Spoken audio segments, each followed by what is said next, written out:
There we go. You're all on the record. So best behaviors moving forward. All right, guys, got a couple updates for you, a couple simple ones, a couple, I think, kind of worth some interesting discussion. And then, of course, we're here for any questions at the end.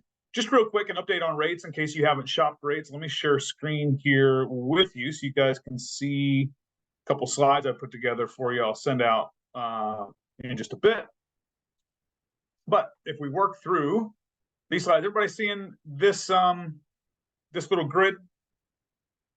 I can zoom in on it just a little bit here so you can see what's going on, just where things are. And again, the thing to kind of look at here is this 30-year fixed. That's that headline number that really, most borrowers are going to be in a bucket of that or somewhere near that. If you look at it today, 7.6 is the average 30-year fixed. Usually that's going to include some points. By the time we get the rolling, it never shows up. The points don't show up in the daily averages because it takes time to aggregate that information.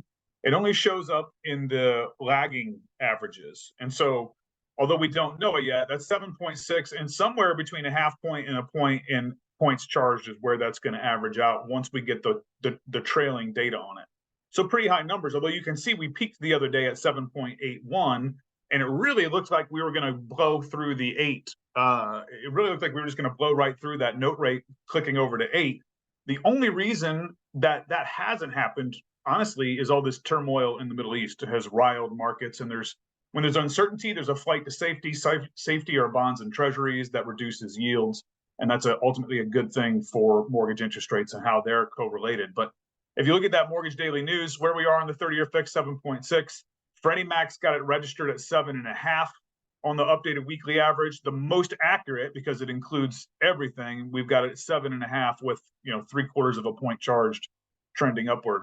So that's where interest rates are today. Not the best news in the world, but by now we're all kind of used to high interest rates, right? Like, generally speaking, we're kind of accustomed to this. Definitely, it requires really good conversations and coaching with borrowers to get them comfortable and ready to act. When there's the perception of increased risk, the opportunity for better consulting is there, and for that consulting to take on even more and more importance. And I think that comes from both of our sides of the table, both agents and lenders. What we say and do and how we help them understand the process, I think, is a big part of getting people ready to do what they need to do to win. So that's where interest rates are today. Any questions about that before we move on? And if you want a prediction on when they'll come down, eventually, a couple quarters probably. This time next year. Let's go with that and behave accordingly. All right, next slide here real quick. Just want to remind you guys, we covered this last time and I get so many questions about it. I just left the slide in here. Just remember about options like temporary buy downs. Again, increasingly, this is important to a lot of borrowers and can really change dynamics for some borrowers. And again, rough rules here are for a cost of 2.4% of the loan amount in concession. It has to be seller paid concession. We can reduce interest rates by a point. So you can see last month when I did this, we had that average note rate at 7.375. Today, we'd have to show that at 7.75. But I just left the last number in there. But essentially, it reduces by 2 points the first year and 1 point the second year their payment effectively to 2 points less, 1 point less those years. And you can see the monthly savings here on a $350,000 purchase. So I just bring that up because I know you guys as agents are not necessarily always looking at the finance side, but there are deals out there. There are seller concessions to be had. There are people that get nervous when their home is on the market even 2 weeks and a full price offer is there plus the concession. So be looking for those things. It can really game change people's lives in a really good way. I've had a borrower just last month closed on their first home with a 2-1 buy down on it, and it was a game changer for them. It took them from extremely nervous to, now that we know that's available to us, a little bit more aggressive and able to win their deal and get in a home. And that was their ability to get confident was big to winning in the market. So again, good thing to make sure you're talking to people about. I also want to remind you of our 1% down conventional product. Again, this is something that has been unique. It's something that we uniquely offer, and I just want to make sure you guys are aware of it. Essentially, 1% down conventional, the only strings attached to this are income. They can't make too much money, less than or equal to 80% of the area median income. and they have to have a minimum FICO score of 620. And you guys know we can do loans lower than that.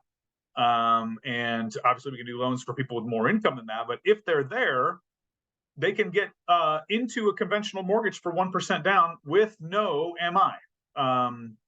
It's a pretty good product. Again, just keep that in mind, because if we have people who are coming in and they don't have a bunch of cash, sometimes, Virginia Housing is a good program for them. Sometimes there's other products that are a good program for them, but this is one that potentially can really work out well. And you can use it with up to a 3-2-1 buy down. So again, we can get really unique here, and somebody can get into a home with very little cash out of pocket and have a very good looking payment as well there, which is kind of fun. All right. Couple things I just want to talk about big picture trends here. And, every year I look at the NAR home buyer and home seller survey. There's a lot of interesting things in there. This one's actually called the generational trends, this particular slide. But again, just to kind of look at the generations, the greatest perhaps generation, Gen X, here squarely in the middle. But just looking at the cohorts, we've got the older Gen Ys and millennials, younger Gen Y millennials, and then Gen Z, all now participating in home buying and home selling. And looking at where the activity really is, again, if we look at the buy side, so this lower one is the sell side, the darker blue is the buy side, we can see that, again, it's still a pretty young market when you total up all of these categories. This is the majority of the market. Greater than 50% of the market is Gen X or younger, including in the years that come. If you're thinking about next year and the year after that, we're going to see these numbers go up as a share of the buy market.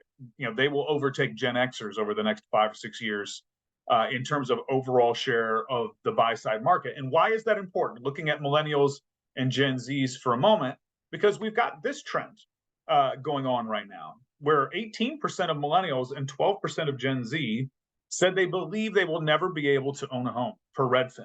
And guys, this is something that shocked me recently when I did a workshop just for consumers at a local law firm here in Richmond. One of the things that shocked me in getting the feedback from the audience there was the young people in that audience who were qualified or will be qualified soon to buy a home. It wasn't even on their radar of considering, because essentially the echo chamber of the news cycle was programming to them or telling them that wasn't an option for them. It's not something they were going to be able to do. And I found that to be really shocking. And then I saw this tweet, which, kind of like a true boomer here. I get my tweets on Instagram. I saw this tweet and it really stood out to me, this survey, because, it's another reminder of what I experienced there in the room. And why am I bringing that up? Because again, I think education is really important. Some of we're getting ready to do some, set in motion some workshops for consumers and spend more time teaching and being a teaching organization, as your mortgage partner, really being a partner in teaching the next generation of consumers and investors how to think and how to approach this. But just to be a reminder to be on alert as you go out there and meet people. A lot of the market needs to be educated or re-educated, or at least have the right questions asked of them. And I think there's a big opportunity for agents and lenders who are willing to kind of step in and be the source of information, get to them early and help them understand this better than they believe they'll never be able to own a home. Do you think that's true for 18 or 12% of these parties? I don't think that's probably true. But right now, the news cycle indicates that, and so to those people, it is true. And it's part of the reason we're continuing to adapt and adjust our strategy and how we align with you guys and help you grow. But more generally, I think this is something really important to keep in mind as you're out there being a member of your community, looking for opportunities. And one of the ways we're attacking this is we're just going to go direct to consumers and tell them the real story and involve them in the real conversation. And as we've been doing that, we've seen really great results. We've seen really, really interesting feedback, and we've seen, maybe most importantly, our businesses grow, and we're able to attach solving this problem to income for us. And I like when that aligns for us as lenders and agents. We can go out and solve a real problem and have that grow our businesses. But that's a problem. I just wanted to bring it to your attention. The other thing I wanted to mention is this is my parting thought on the update for today. Primary reason for timing of the home purchase. Now, this is last year's survey, but again, this last year's survey very much, if I went through the last 10 surveys, would be relatively on trend.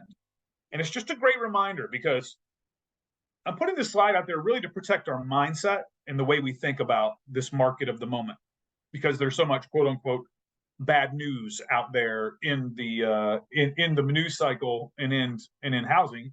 And it does feel tough to be in this industry at the moment. You know, for a lot of us that have been around for a long time, even, and have been through ups and downs in our careers, it feels like a tough market of the moment. But just remember, man, what really drives most decisions, and this is going to continue to be true, even if we're in this elevated interest rate environment for a while, man, it's not financing options that's the majority of things. You know, and it's not the availability of the best inventory. And by the way, look at how few people wish they had waited.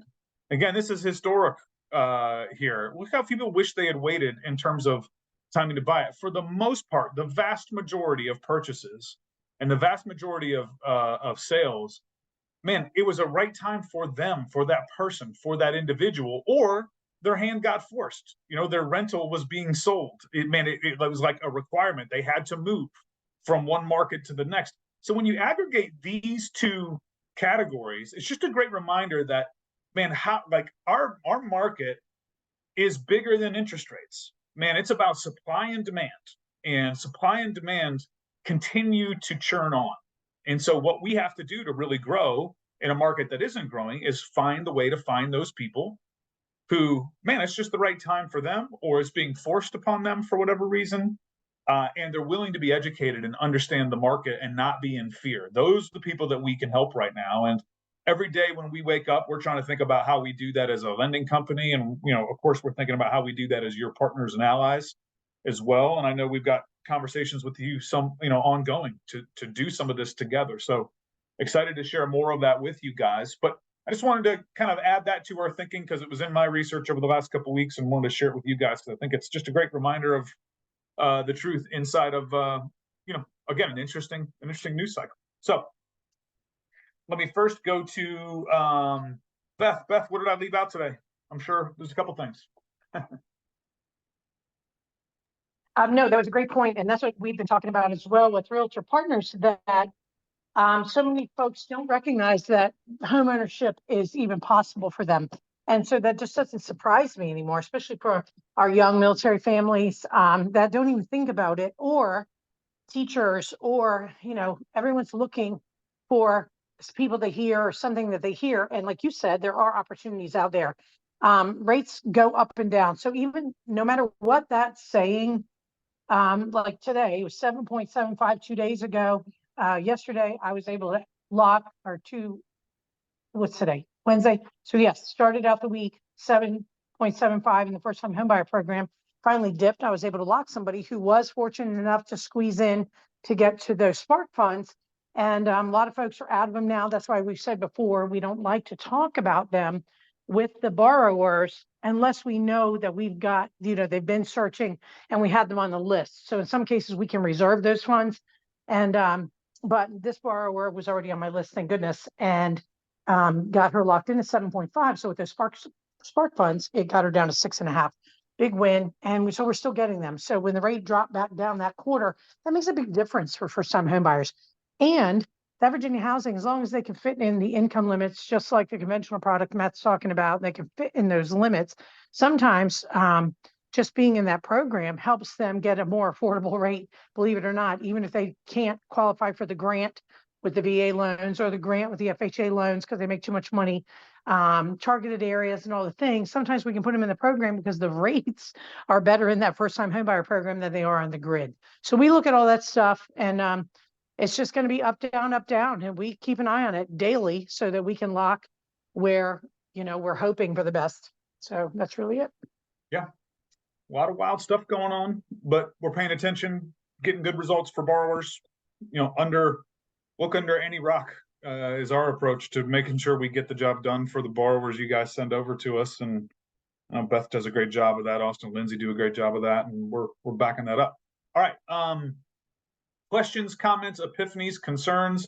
Vicki, I got your note that you needed to see this. Appreciate you being here and glad it was of use to you today. Sometimes, you know, looking at data is helpful. and looking at the big picture is helpful because it gets us out of that moment. And again, it's a challenging moment. Like there's no reason to hide from that. Again, one of the big opportunities of that is, well, a lot of people are not going to rise to that moment, and a lot of people are not going to see it through and focus and stay full time or stay active and stay proactive, and or adjust and make the adjustments in their mind and their strategy to go out and be successful in this market.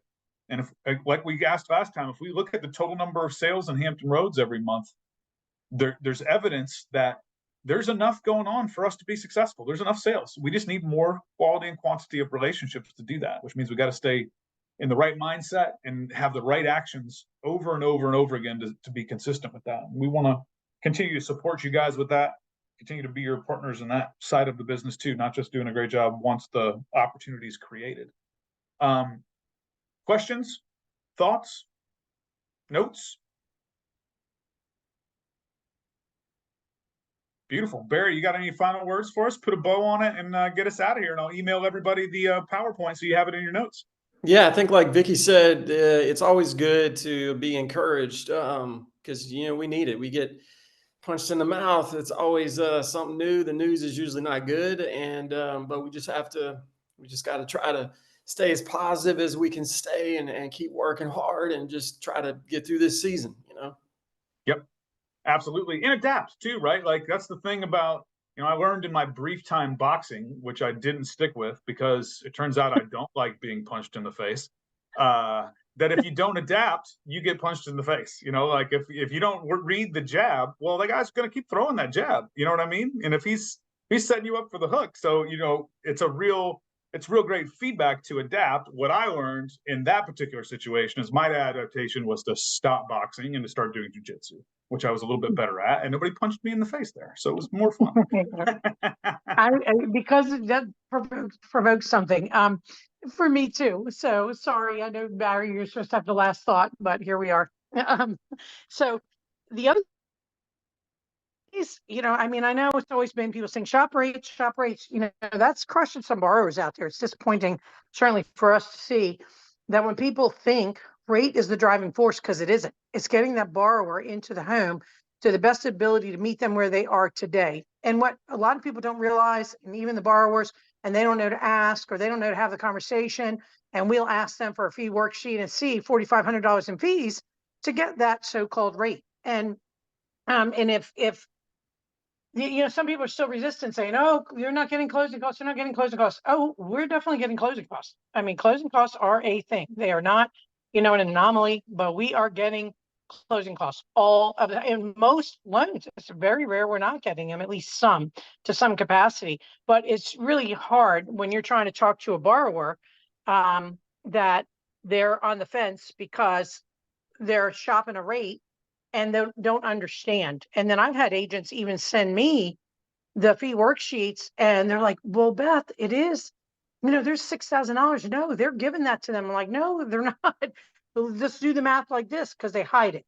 It's tucked in. And, we're deciphering these. And I mean, even some of these fee worksheets I look at, I don't understand. So it's not your job to understand. And the borrower definitely doesn't understand. So we're seeing that all over the place. And then remember, some of the institutional lenders can't do Virginia housing programs. One, they don't do them. They don't know about them. They don't even know it exists. So there's a whole plethora of things out there for the first-time homebuyers that now is the best time as any, because these programs are more viable now for these borrowers than ever in this kind of market. And we're fortunate to be in a place where people are transient. They have to move, they have to buy, they have to sell, they have to find someplace to live, and rents are not going down. So, just keep that in mind too, that, we when we do our best, we do our best full package. We are not just a rate shop, because we have to tell them and educate the borrower in the whole package. And we're here for that. So if you guys ever have questions about that, please come to us and we'll let you know what's happening. If you have one that you're concerned about, we just had somebody close. That borrower got pummeled. I mean, you talk about punched in the gut. It was horrible to even hear the story about it. And then it's too late. They're at the closing table and gobsmacked that this borrower didn't even know what was going on, nor did the agent. So it's, those things that come up. So just remember remember, we're here for you to ask those. We're not trying to take from anybody. We're here to support you and certainly earn your business. So that's it. That's it in a nutshell. Well said. Well said. Yeah. We appreciate it when you guys back us up. And I know there's, temptation to like, oh man, go shop the rate. And here's what I'd say as a former agent there. And again, like you've got to trust your judgment. It'd kind of be like us saying, hey, like, have you talked to your agent about discounting their commission? Like, and then we just wouldn't do it. Like that's something we're here to protect and back you guys up to. And we really appreciate it when that's the approach, when there's a holistic approach to what we do. It isn't just rates. And by the way, that's not to say we're not competitive on rates. I want to be very clear. We look at our rates across every competitor all the time, and we're never going to find ourselves in some territory where we can't be competitive, guys. That's always something we work hard to achieve. So thank you guys. Those of you that refer us and work with us already, thank you guys. Thank you for being here. If those that we haven't had a chance to work with yet, hey, what are you waiting for? I mean, it's a lot of fun. We're a lot of fun. Call us anytime, guys. See ya. Bye. Thank you. Bye. Thanks, Matt.